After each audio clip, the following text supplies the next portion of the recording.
Hello and welcome to your channel study with engineers. और आज हमारे पाइथन कोड की जर्नी का 17वां दिन और आज हम पढ़ने वाले हैं टपल्स के बारे में। तो टपल्स क्या होते हैं? जब भी हम एक सिंगल वेरिएबल में क्या करवाना चाहते हैं, मल्टीपल आइटम्स को स्टोर करवाना चाहते हैं, तब हम टपल्स का यूज करते हैं। टपल्स भी एक बिल्ट इन डेटा टाइप है पाइथन के अंदर, जो कि यूज होता है किसी भी आइटम के कलेक्शन के लिए।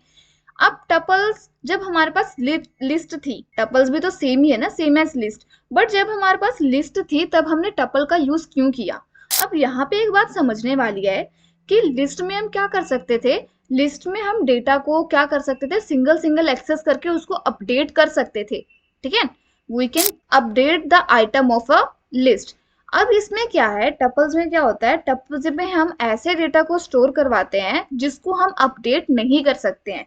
ठीक है, इसका मतलब क्या, जो टपल्स होते हैं वो इम्यूटेबल होते हैं और लिस्ट क्या होते हैं, लिस्ट होते हैं म्यूटेबल। म्यूटेबल यानी कि जिसके एलिमेंट को हम क्या कर सकते हैं, अपडेट कर सकते हैं, बट टपल्स के जो एलिमेंट होते हैं उसको हम अपडेट नहीं कर सकते हैं। We can update the element of a list but we can not update the elements of a tuple. अब ये टपल का इतना ही काम होता है। ठीक है, बाकी सेम इसका काम किसकी तरह होता है, लिस्ट की तरह होता है। जिस तरीके से हम सिंगल सिंगल इसकी इंडेक्सिंग भी कर सकते हैं, आइटम को एक्सेस भी कर सकते हैं, बट हम सिर्फ क्या नहीं कर सकते हैं, इसके डेटा को, इसके आइटम को एक्सेस करके उसको अपडेट नहीं कर सकते हैं। ठीक है, बस यही फर्क होता है लिस्ट और टपल में। तो यहाँ पे हम प्रैक्टिकली देख लेते हैं अपने पाइथन कोड के अंदर, जहाँ पे हमने टपल्स.py करके एक पाइथन की फाइल बनाई हुई है। अब टपल्स को हम रिप्रेजेंट किस तरीके से करते हैं, टपल्स को हमेशा हम रिप्रेजेंट करेंगे पैरेंथेसिस के अंदर।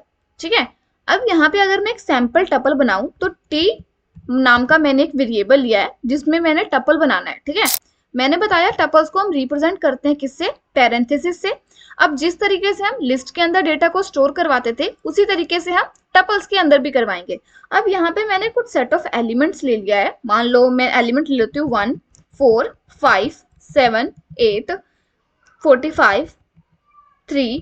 ठीक है, तो इस तरीके से मैंने क्या ले लिया, एक टपल बना लिया। यहाँ पे टी नाम के वेरिएबल में मैंने पैरेंथेसिस का यूज करके क्या बना लिया, टपल बना लिया। अब अगर मैं इस टपल का क्या करूं, टाइप प्रिंट करके देखूं। ठीक है, अब मैं इस टपल का अगर मैं टाइप प्रिंट करूंगी तो मुझे क्या प्रिंट होगा, मुझे ऑब्वियसली टपल प्रिंट होके मिलेगा, क्योंकि हमने क्या बनाया है, एक टपल बनाया है। अब मैंने जैसे आपको बताया कि लिस्ट और टपल में सिर्फ एक फर्क है कि हम लिस्ट के आइटम को क्या कर सकते हैं, अपडेट कर सकते हैं, बट टपल्स के आइटम को अपडेट नहीं कर सकते हैं। तो वो भी देख लेते हैं कि क्या ही डिफरेंस है दोनों के बीच में। अगर मैं क्या करूं, अब यहाँ पे क्या है, पहले इंडेक्सिंग देख लेते हैं। अपडेशन से पहले क्या कर लेते हैं, इंडेक्सिंग देख लेते हैं, जिस तरीके से हम लिस्ट के अंदर करते थे। ठीक है, अगर मैं क्या करूं, टपल का एक फर्स्ट एलिमेंट क्या करूं, एक्सेस करने की कोशिश करूं, तो मेरे पास क्या प्रिंट होगा, देखो। अगर मैं प्रिंट करूं टपल का फर्स्ट इंडेक्स, इसी तरीके से प्रिंट करते हैं टपल का फर्स्ट इंडेक्स, तो मैंने इसको सेव करके जब रन किया तो मेरे पास 1 आउटपुट में आ जाएगा। अच्छा सॉरी, यहाँ से जीरो पे ये था, 0 पे 1 था और 1 इंडेक्स पे क्या है, 4, इसलिए मेरे को यहाँ पे क्या हुआ, 4 प्रिंट होके आ गया है। अगर उसी तरीके से अगर मैं इसको 0 से प्रिंट करूं, अगर मैं इसको प्रिंट करूं 0 से, तब मेरे पास क्या प्रिंट होके आ जाएगा, मेरे पास प्रिंट होके आ जाएगा 1। यहाँ पे देखो, इसको मैंने रन किया तो मेरे पास क्या प्रिंट होके आएगा, मेरे पास 1 प्रिंट होके आएगा। तो इस तरीके से हम क्या कर सकते हैं, किसी भी टपल के सिंगल सिंगल आइटम को हम एक्सेस कर सकते हैं इंडेक्सिंग की हेल्प से। ठीक है, इंडेक्सिंग हमेशा 0 से स्टार्ट होती है, ये चीज हमेशा याद रखना। अब मैंने क्या बोला था कि हम अपडेशन भी एक बार चेक करके देख लेते हैं। अगर मैं इसमें अपडेट करूं कि अगर मैं टी ऑफ 1 टपल का मैं फर्स्ट एलिमेंट क्या कर दूं, टपल का फर्स्ट एलिमेंट मुझे 4 नहीं रखना है, मुझे 4 नहीं रखना है, मैं क्या करूं, टी कर दूं। टपल का फर्स्ट एलिमेंट मैंने क्या रख दिया, एक स्ट्रिंग रख दिया जिसको मैंने बोला टी। ठीक है, अब अगर मैं प्रिंट करूं अपने टपल को तो देखो मेरे पास क्या प्रिंट होगा, मेरे पास क्या प्रिंट होगा, देखो मेरे पास प्रिंट होके आएगा कि tuple object does not support item assignment. मतलब कि हम इसमें क्या कर नहीं सकते हैं, जो भी हमारा एग्जिस्टेड टपल था उसमें हम कुछ चेंज नहीं कर सकते हैं। अगर मैं इसी जगह पर, अगर मेरे पास क्या होता, अगर मेरे पास लिस्ट होता, तो यहाँ पे हम लिस्ट भी देख लेते हैं। अगर इसकी जगह पे क्या होता, हमारे पास लिस्ट होता, तो यहाँ पे क्या है, एक लिस्ट बनी हुई है मेरे पास पहले से ही।